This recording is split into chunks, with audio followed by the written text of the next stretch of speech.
বন্ধুরা, আশা করি তোমরা সবাই ভালো আছো। তোমাদের সবাইকে আমার ইউটিউব চ্যানেল লার্নিং উইথ গৌরবে ওয়েলকাম। আজ আমি তোমাদের সঙ্গে ষষ্ঠ শ্রেণীর ভূগোল বইয়ের একাদশ অধ্যায় মানচিত্র, এই অধ্যায় থেকে সমস্ত গুরুত্বপূর্ণ প্রশ্ন উত্তর আজকের এই ভিডিওটা আলোচনা করব। তাই ভিডিওটা প্রথম থেকে শেষ পর্যন্ত মনোযোগ দিয়ে দেখো। তোমাদের মধ্যে কেউ যদি থাকো যে প্রথমবার আমার এই চ্যানেলের ভিডিও দেখছো, তাহলে অবশ্যই চ্যানেলটাকে সাবস্ক্রাইব করে পাশে রাখা বেল আইকনে ক্লিক করে নোটিফিকেশন অল করে দাও, কারণ তোমাদের ক্লাসে বিভিন্ন সাবজেক্টের ভিডিও আমি যখনই আপলোড করব তার নোটিফিকেশান খুব সহজেই তোমরা পেয়ে যাবে। আর দেরি না করে চলো ভিডিও শুরু করা যাক। ষষ্ঠ শ্রেণীর ভূগোল বইয়ের একাদশ অধ্যায় মানচিত্র। বন্ধুরা, এই অধ্যায় থেকে প্রথম প্রশ্ন, প্রাকৃতিক মানচিত্র কাকে বলে? উত্তর, যে মানচিত্রে বিভিন্ন প্রাকৃতিক বিষয় অর্থাৎ পর্বত, মালভূমি, নদ নদী, স্বাভাবিক উদ্ভিদ প্রভৃতি দেখানো হয় তাকে প্রাকৃতিক মানচিত্র বলে। পরের প্রশ্ন, রাজনৈতিক মানচিত্র কাকে বলে? উত্তর, যে মানচিত্রে বিভিন্ন দেশ, রাজ্য, জেলা প্রভৃতির অবস্থান ও সীমানা বোঝানো হয় তাকে রাজনৈতিক মানচিত্র বলে।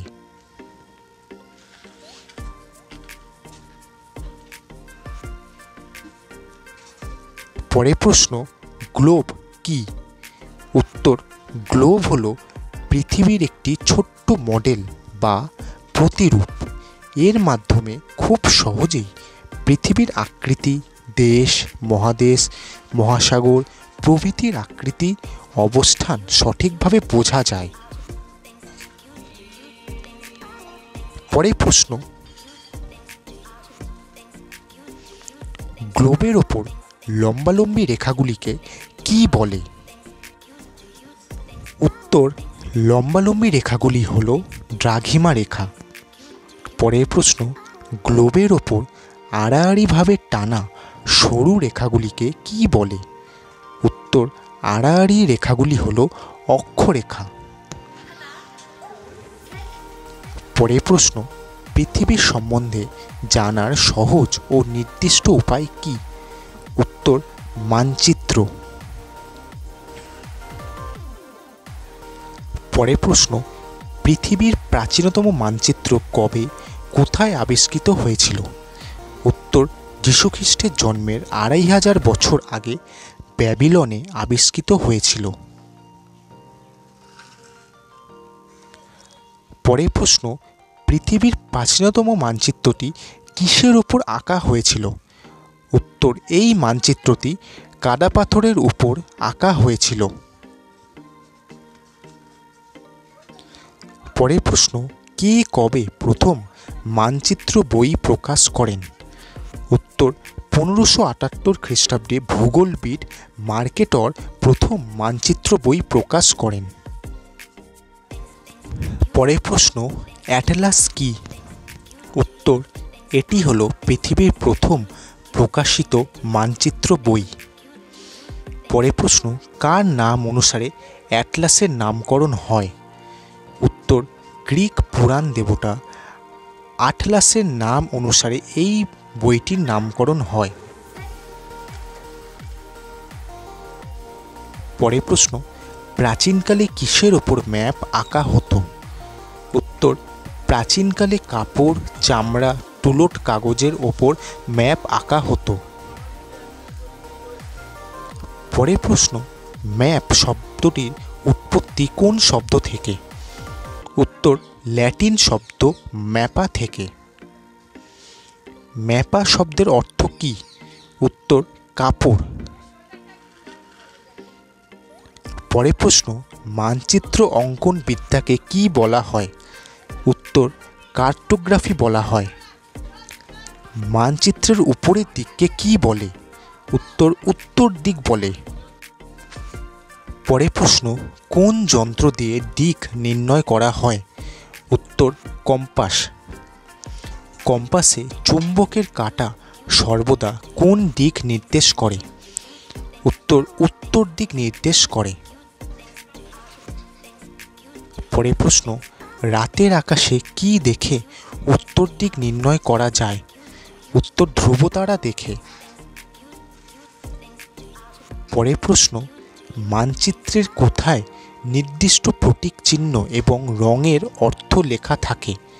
উত্তর ইন্ডেক্স বা নির্দেশিকায়। পরের প্রশ্ন, মানচিত্রের স্কেল কাকে বলে? উত্তর মানচিত্রে দুটি স্থানের দূরত্ব এবং বাস্তবে ওই দুটি স্থানের মধ্যে প্রকৃত দূরত্বের অনুপাতকে ওই মানচিত্রের স্কেল বলে।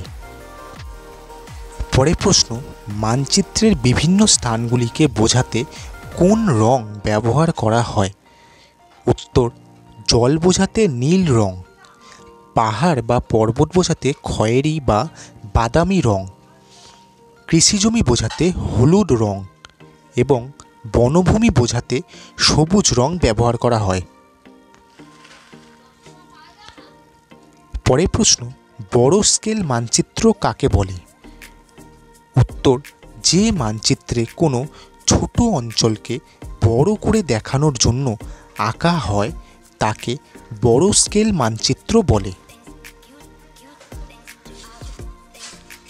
একটি বড় স্কেল মানচিত্রের উদাহরণ দাও।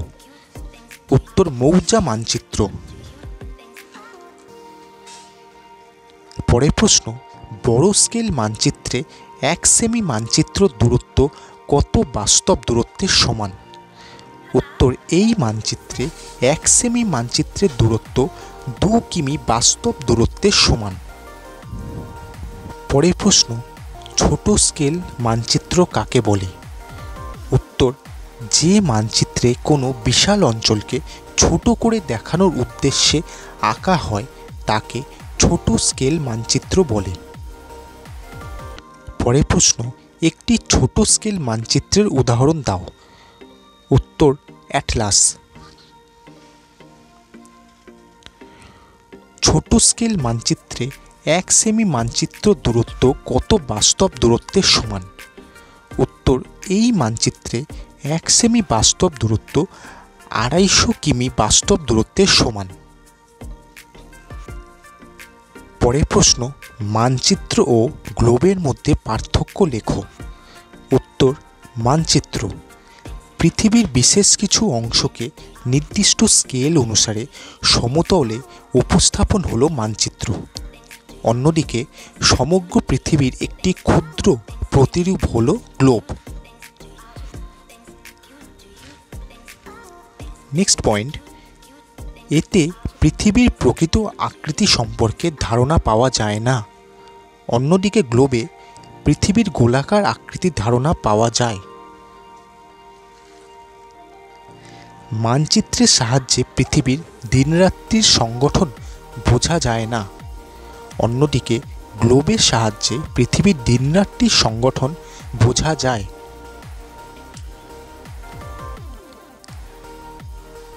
মানচিত্রের সাহায্যে পৃথিবীর তার কক্ষপথে কিভাবে অবস্থান করছে তা বোঝা যায় না। অন্যদিকে গ্লোবের সাহায্যে পৃথিবী তার কক্ষপথে যে হেলে অবস্থান করছে তা বোঝা যায়। ষষ্ঠ শ্রেণীর ভূগোল বইয়ের একাদশ অধ্যায় মানচিত্র। বন্ধুরা, এই অধ্যায় থেকে প্রশ্ন উত্তরের ভিডিও আজ এই পর্যন্তই। ভিডিওটা যদি তোমাদের ভালো লাগে ভিডিওটা একটা লাইক করো, শেয়ার করো আর আমার এই চ্যানেলটাকে সাবস্ক্রাইব করো।